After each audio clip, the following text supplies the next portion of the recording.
In the 1960s, money was never just money in black households. It was memory, protection, and proof that you belonged to yourself. Every dollar carried weight because it had been earned the hard way, in a world that rarely made room for mistakes. On Friday afternoons, fathers came home with envelopes folded tight in their pockets. Not checks, not promises, cash. The kind you could feel. Mothers would clear the kitchen table, smooth the envelopes flat, and begin the quiet ritual that kept the family standing. Rent, groceries, lights, church, savings. Each envelope had a purpose, and once it was empty, there was no more discussion. Want didn't matter, only what was possible. Children learned early that money wasn't endless. When the grocery envelope grew thin, meals grew simpler, beans stretched further, bread lasted longer. Nobody complained because everyone understood the rules. You didn't borrow from tomorrow to satisfy today. That lesson stayed long after childhood faded. Debt carried shame in those neighborhoods. Owing someone meant being watched, judged, controlled.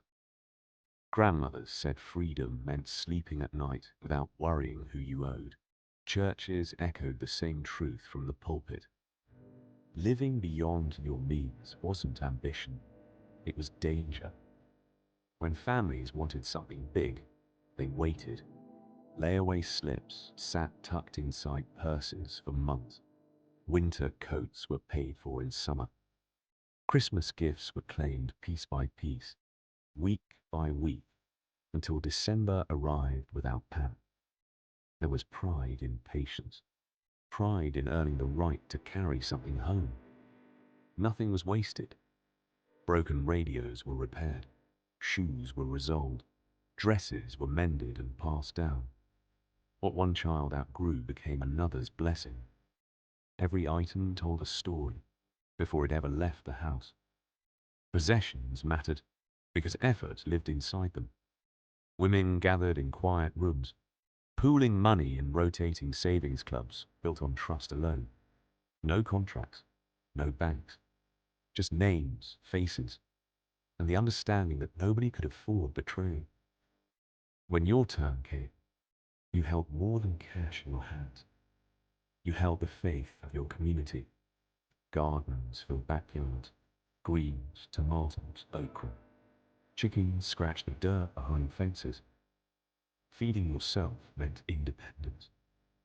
Sewing machines hummed late into the night, turning scraps into school clothes and quilts that warmed generations. Husbands and wives worked together, not separately. Every dollar was family money. Every decision was shared. Marriage wasn't just love. It was strategy, protection, a way to build something that couldn't be easily taken. Homes were modest, cars were old. But ownership was everything. When the deed was paid and the title was clear, nobody could knock on your door and claim what was yours. That security mattered in ways words could never fully explain.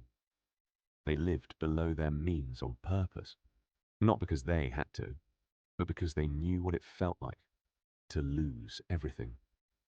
Saving created space between survival and disaster. That space was freedom. Today, much of that wisdom is gone. The grandmothers who guarded it are leaving quietly, taking their rules with them. The envelopes are gone. The waiting is gone. And with them, a kind of peace that only comes when nothing owns you. What they understood was simple and costly to forget. Real wealth isn't. It's what